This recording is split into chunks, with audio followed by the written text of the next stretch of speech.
Hi, I'm Marco Spadaccini and I'm part of the endoscopy team at Humanitas Research Hospital in Milan. And it's a pleasure to talk to you all on behalf of my co-authors about our paper recently published in GI, entitled Variability in Adenoma Detection Rate in Control Groups of Randomized Colonoscopy Trials. Adenoma detection rate is still the main surrogate outcome parameter of screening colonoscopy, and several technological innovations have been put forward to increase the ADR, such as those aiming to facilitate the recognition of the lesion as endoscopy or artificial intelligence-based technologies, and those increasing the mucosal exposure.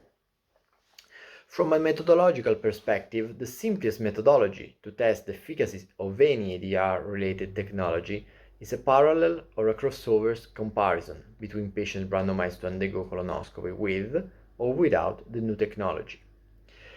An ineludible bias is represented by the underlying variability of ADR value in the control arm, especially when considering that most of the ADR trials are unblinded.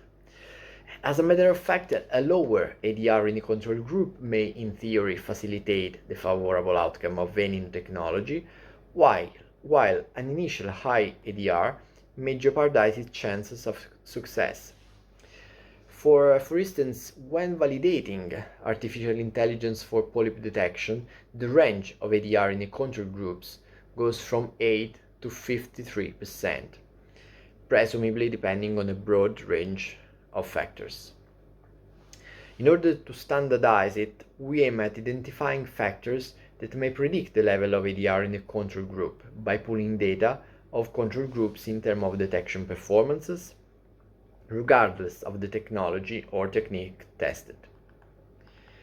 For the purpose of our meta-analysis, we included randomized controlled trials published as full text comparing any endoscopic techniques such as dye or dye-based or virtual endoscopy, system improving mucosal exposure, and AI softwares with high definition white light endoscopy for adenoma detection as control group.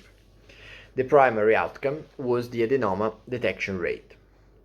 Our analysis on around 25,000 controls from 80 randomized trials showed a statistically significant heterogeneity in the level of ADR in the control groups, resulting in 8-fold difference between the highest and the lowest value. Such levels appear to be affected by multiple sources of variability. Our study, in fact, confirmed on a different level the multidimensional association between already known factors such as age, sex or indication, and ADR. Thus, what was already known at an intra-study level also applies to the inter-study comparison.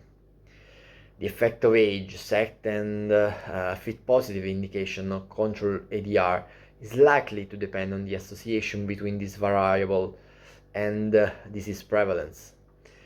And according to our meta-regression, a shift in the mean age of the controls by 10 years is responsible of an approximately 15% absolute increase in the mean value of control ADR, with an additional strong effect by male sex.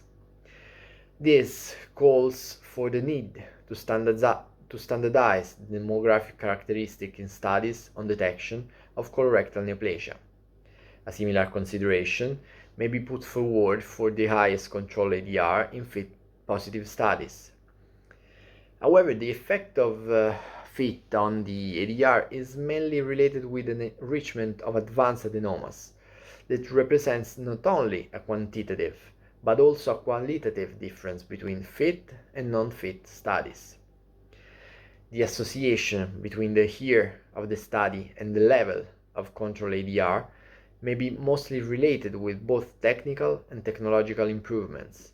On the other hand, the inverse association between sample size and level of ADR suggests a referral bias, as smaller studies are more likely to be performed in one or fewer tertiary centers, whereas larger studies, including community centers, are associated with the lower level of ADR.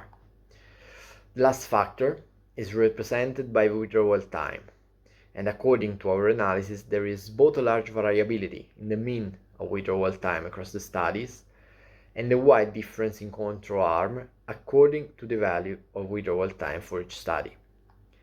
Finally, our analysis marginalized a possible influence by geographic origin of the study, type of intervention, imaging versus mechanical technologies, and study design, parallel versus tandem trials.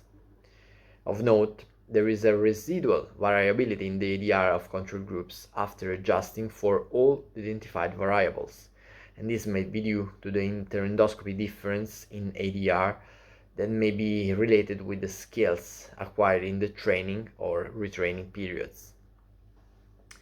The clinical relevance of our study is mainly the uncertainty generated by the variability we observe when taking our clinical choices based on ADR-related trials.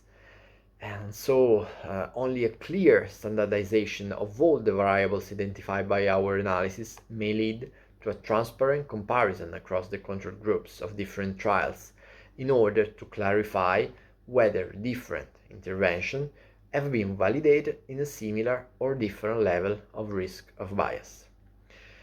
And concluding, I thank you so much for your attention, and please find our article in GIE.